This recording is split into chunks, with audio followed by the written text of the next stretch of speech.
Douglas Lubenow with Senior Advisors, and we're excited to announce a new web series that we've launched. It's called Coffee with Justin, and essentially what it is, it's a short conversation with a variety of guest speakers from different backgrounds. Some of them could be employees of senior advisors, clients of senior advisors. We're going to have some financial advisors, doctors, legislators, etc. And we're just going to sit down for a brief chat. And we'd love to get to the point where we're doing these in person. But for now, we're using just the virtual web meeting. And for today's episode, to kick off Coffee with Justin, we thought it must be, we must use Doug Lubenow, who's the president of Senior Advisors and also my father. So we're excited to have Doug join us today. Thank you for joining us. Thank you for inviting me, Justin. I'm all set. I got my my coffee cup here with Coffee with Justin, and looking forward to a little conversation. Great, thanks. So we're going to start out these episodes with some kind of silly coffee questions just to kind of get us going, since it is Coffee with Justin. And first off, the question is, what is your preferred brand or type of coffee? What type of coffee is your go-to that you normally have on a daily basis? That's interesting. I do a blend between caffeinated and decaf, because if I do all caffeinated, I get a little crazy, and your mother cannot stand being with me if I drink straight caffeinated coffee. So I blend my own. I buy beans. I get coffee beans, and I use 50%, sometimes 60% caffeinated and 40% decaf, and then I grind them in the morning, and it makes a good pot of coffee. When I'm out on the road, I really like Wawa. I mean, Wawa is my favorite coffee to get, on the road, because I can put my own amount of milk in it and I do it myself, and I don't have to let somebody else do it for me. Nice. Are you a dark roast, light roast, medium? Colombian, dark roast. Yeah, that's what I like. Dark. Yep. Okay.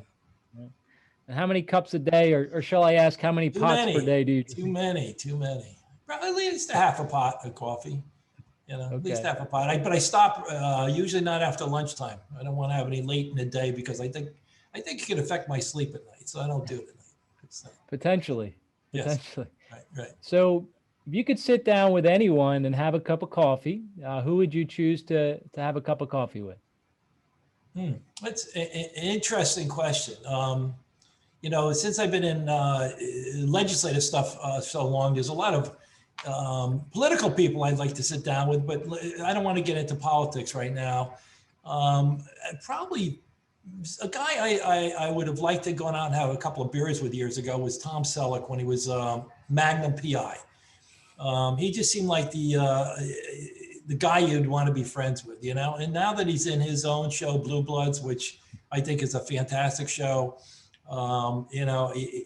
he's just seems like a real nice guy, and I'd like to sit down and talk to him a little bit. And now he's doing commercials selling in mortgage, and he's a believable person. Who would not believe Tom Selleck? He just seems like he's the guy that nobody could mistrust. He should do Medicare commercials for us. He'd be a lot better than Joe Namath out there doing them. That's right. We'll see if we can recruit Mr. Selleck to do those commercials. All right. So just to shift a little bit, just to kind of share with the audience a little bit about, your family, if you could. All right. Well, I'm approaching 50 years of marriage. It's hard to believe. I just turned 60 a couple of years ago, and I'm hitting 50 years of marriage.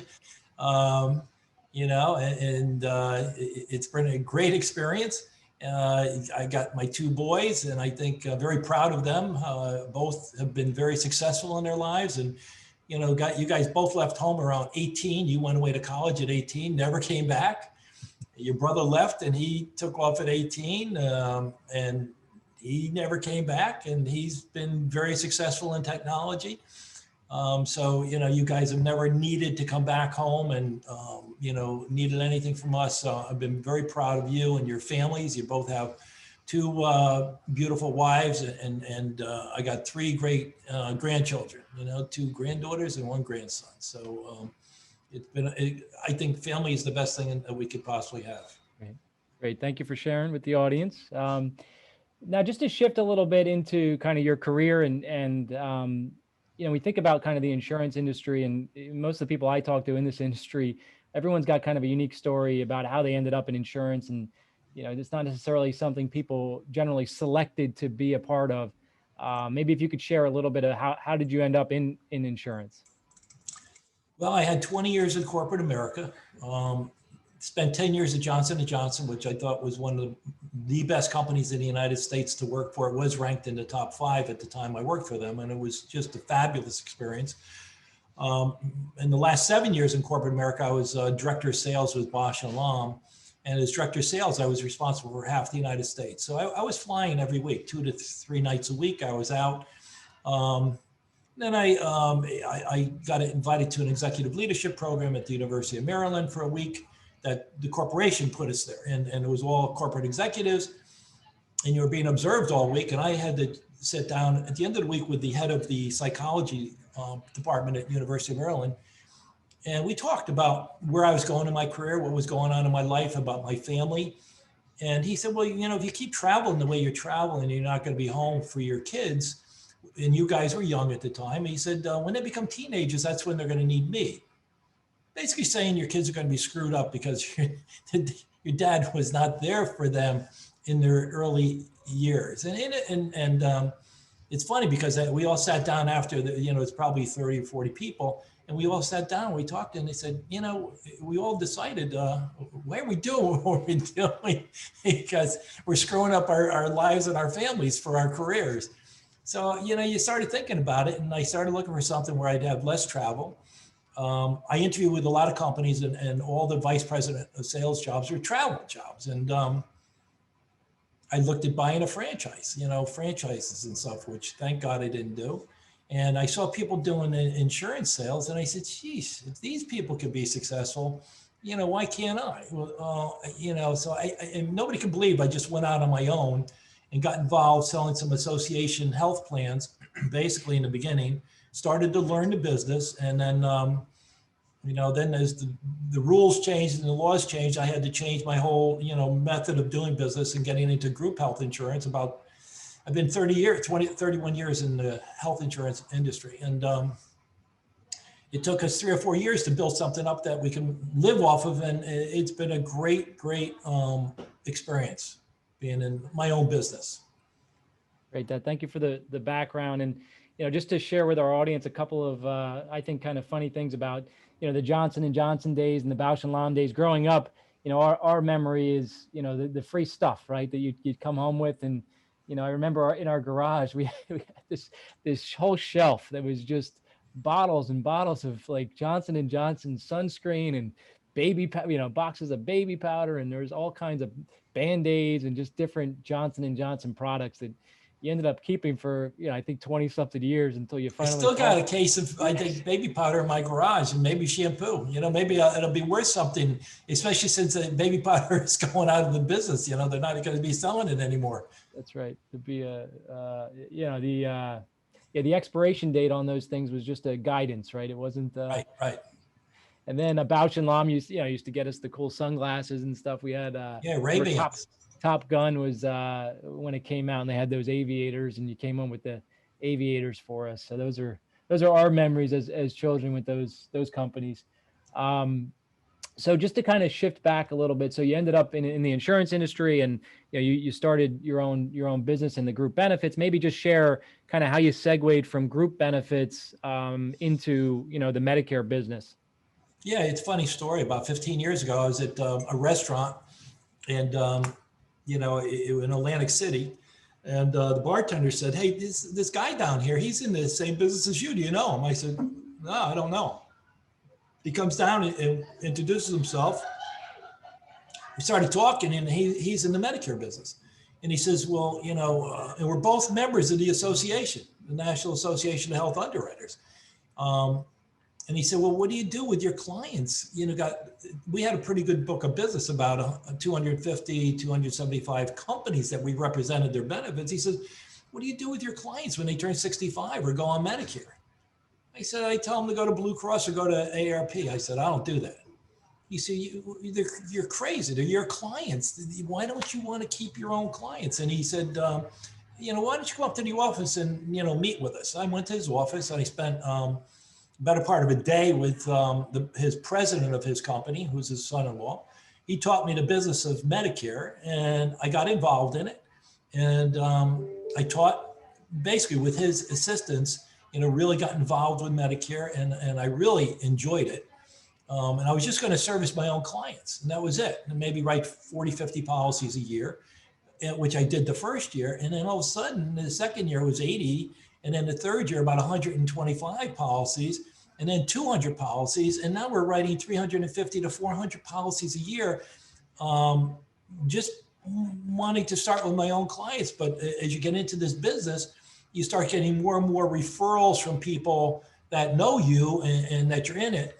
And it is so rewarding to be in the Medicare field, because the group health insurance, the owners of businesses are always mad because they're getting big rate increases on health insurance. The coverage is getting worse every year, and they're always unhappy.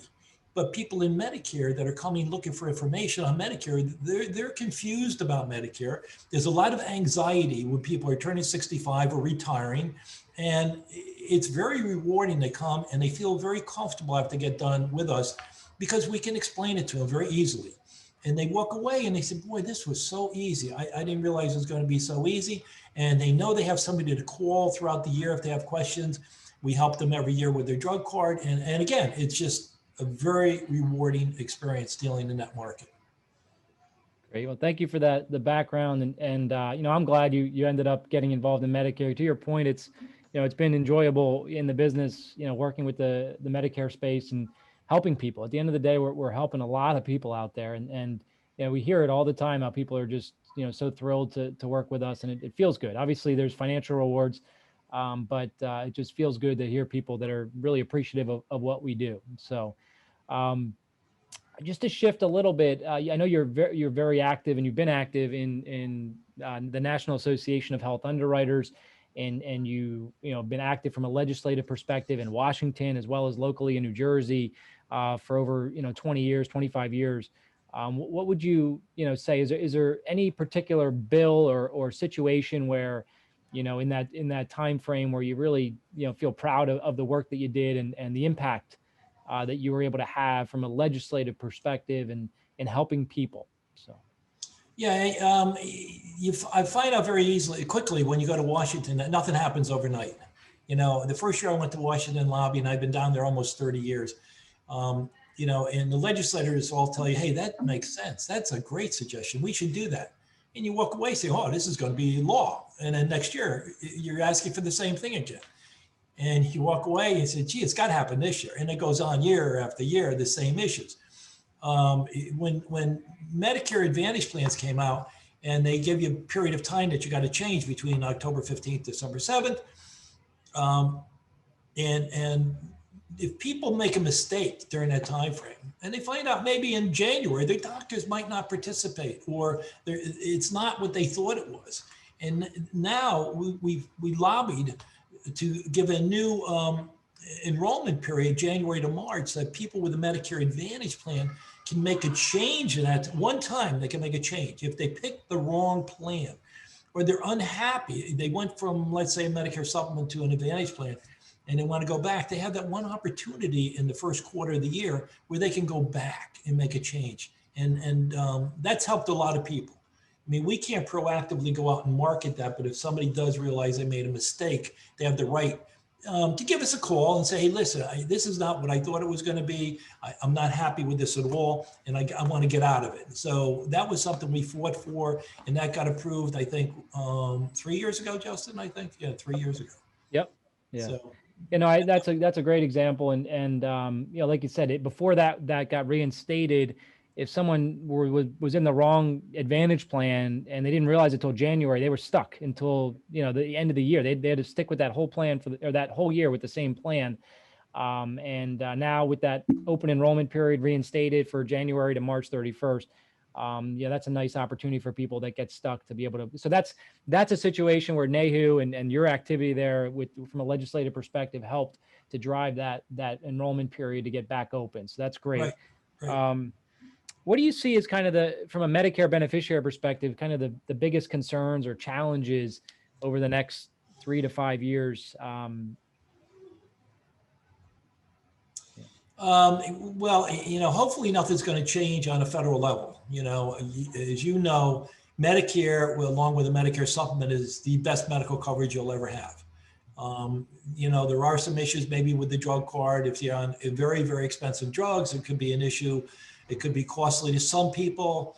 But from a medical standpoint, hospitalization, surgery, have the freedom to go to any hospital in the country with no questions asked and no referrals. And 89% of doctors take basic Medicare. And then the supplement picks up to 20% and the deductibles. Again, I feel great. And I've had personal friends that I put in Medicare plans that have come down with cancer. I am just so happy I gave them great insurance when they call me up and say, this is the best insurance I've ever had. I don't pay a dime for anything. I just hope that can continue. I hope the rates don't get out of control where it gets very, very expensive because, the cost of care is getting higher and higher and the rates are going up. And I hope Medicare can sustain that. There's not going to be a financial issue with the federal government and Medicare, because they keep talking about Medicare coming to an end at some point, like 2026 or 2028, or and they keep kicking the can down the road and it doesn't get corrected. Yeah, no, good points. And like you said, the solvency of the Medicare system is definitely a concern. The hope is there's got to be a solution. I mean, the number of people, 60 million plus, that would be impacted. I think there's enough of a driving force there for the government to figure it out. Ideally, they would have figured it out 10 years ago, and it would have been a slower roll or fix for this solvency issue. But they're going to have to, in the next couple of years here, figure that out. So we'll just keep printing money, maybe. I don't know. Right. Well, they're doing that now, so. Right. But that's essentially what we wanted to cover today, and we're again very thankful for you for joining us on this first episode of Coffee with Justin, and we're excited to get this web series started. If you are interested in Medicare assistance or just have questions about Medicare, our contact information will be below this video, so you can certainly reach out to us. We're happy to help. There's no fee to work with us. A lot of people think there's going to be, some sort of expensive bill they're going to get when they reach out to us. We don't have a way to send a bill. It's all, basically we help you through the process. We answer your questions. If we help you enroll in a plan, we do get a commission from the insurance company, and you pay the same premium whether you go directly to that insurance company or if you work with a broker. So there's really no cost to you. We provide that free review every year of your prescription drug plans. Make sure you have the right prescription plan for the following year. And we work with all the A-rated insurance companies. So we can look at anything that's out there and look for the best rate for your situation. So like I said, if you have any questions, you can feel free to reach out to us. And until next time, thanks for joining us, and cheers. Yeah, thanks for having me, Justin. There you go. Thank you very much.